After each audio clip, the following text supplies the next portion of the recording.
Cissy has returned. Buckley is getting bucked in the projects. And Wanda is showing her worth. What's good, y'all? It's your good sis Erica Vane coming to you right here on Erica Vane TV with another Snowfall video. In this video, we are breaking down episode 4. Sorry for my delay, but I am back up here in these Snowfall streets and we are going to get into it. In this episode, we start off with a huge raid and complete and utter show of disrespect in the projects as Buckley and his boys bring dogs and rummage through the projects, creating a moment of contention that Leon will not forget. So guess what, Buckley? You thought that you was flexing? You thought that you did something? Give me that motherfucking plate. Because Leon got something for you. And you had Uncle Jerome down there on his knees? Oh yeah, it's on. That series of events at the top of the episode sends Leon kind of spiraling throughout the rest of the episode, confronting Franklin and Louie at the club, letting them know that her boy, supposedly her boy, Buckley, was the one leading the charge, had them all down in the dirt, sicking their dogs on their people,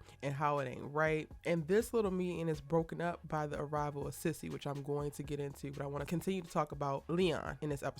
From there, the only thing on Leon's mind is being able to protect his people and fight back. He believes that the LAPD is waging war on black men in South Central, and he's ready to arm himself and his people so that they can actually get a whole full fight. He goes to meet with Avi and requests big major arms, and guess what? The revolution that Leon is trying to lead will not be televised. It's interesting Leon's perspective in this episode because it feels a lot like, aside from the violence, it feels a lot like season 1 Franklin. When he originally got into the game, he wanted to help liberate his people. He wanted to be able to bring money to his community, to his family, so that people were not just starving and at the behest of the system and the cops and all that is set up to marginalize and oppress us. And somewhere along the lines, our boy Franklin has kind of lost that idea, but it's all good because Leon has picked it up. Now, before the episode ends, Cissy pays Leon a visit after he decides to skip their dinner because he's more focused on how he's going to fight back with the cops, and she imparts some very, very wise words onto him, speaking to him about how wars can be waged and fights can be had without even firing a bullet, and that's how many of the Black Panthers have done it. So she wants him to consider alternate means versus taking up arms and just turning South Central into Baghdad for real. And it seems like she gets through to him. Now, speaking of Cissy, she pops up out of nowhere in this episode, sending everybody into a state of shock and surprise, including the audience.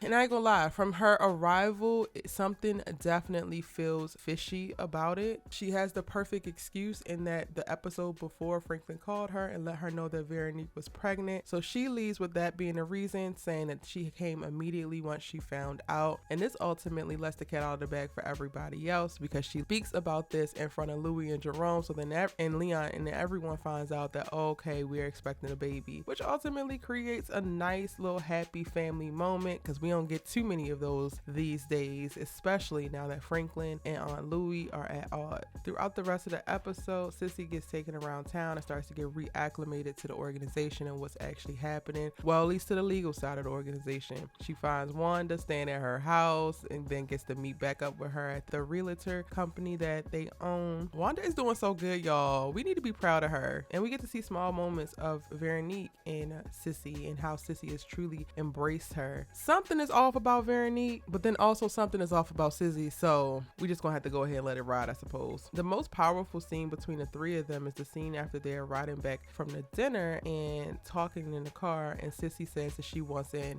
in not to the real estate game but to the drug organization. She wants to be able to help. So she says at the dinner, she actually brings up Alton and how she knows that Teddy is the one who made him disappear, and kind of like creates this moment of reality for Franklin, who has been, I think, in denial about that fact. And it's interesting to me when they're in the car and she's asking to be in, because she was so adamant about needing to get out, so adamant at the beginning about never wanting to be in, and so disappointed in Franklin for doing this. And now all of a sudden you pop back up and you want to be in and you so-called want to help, and this is after the love of your life was killed because of this game or because of his proximity to it and what he had planned to do in reference to Out and Teddy. Something in the water ain't clean. And we learn that by the end of the episode when we see Cissy meet up with somebody named Ruben, as she talked about she made contact with her family and she wants Teddy dead. And it's like, not you out here snitching, Cissy, not you out here flipping sides. That is your son. Houston, we have a problem.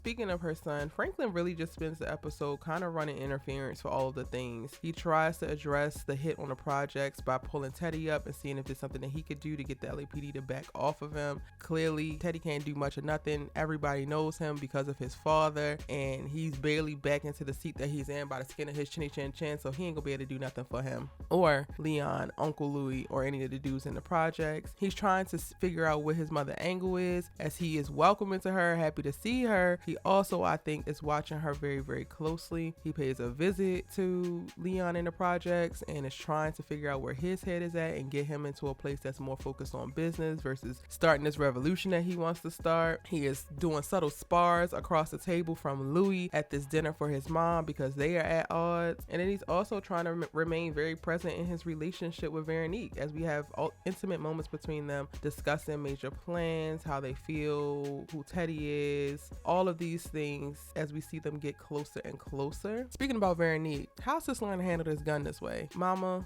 is definitely some type of fed. I don't know what organization she with, but she with one of them, and I hate this for you, Franklin. What did I say at the very start of this season? Franklin don't need no girl because he's romantically cursed. He cannot find a woman that's just gonna ride for him, and Veronique was given way too good to be true from the very beginning. Sis all zen and let's breathe and it's gonna be okay, and I'm your drug dealing Bonnie. Girl, she's a menace waiting to enact her damn plan, and we see you coming. Now, in random news, it was so random, but I absolutely love this scene. Unc is listening to the tape, I believe by Einstein, and this dude is rapping every single thing that has happened in the hood. How Franklin has killed his friends, what happened to Manboy and Khadijah and the baby. All of the deaths that have happened is on this tape outlined, and it's just like, yo, who's snitching? Who's snitching? This must be stopped. Unc is listening to this and got a nice little tune, little hook at the start or whatever. He vibing, then he like, wait a damn minute. Yes, this is something that he gonna have to take care of, all the way down to the line where he says something along the lines of he got eyes but don't see. And I think that this is foreshadowing to the fact that somebody is actually going to be either snitching or betrayal is going to come up from within the organization,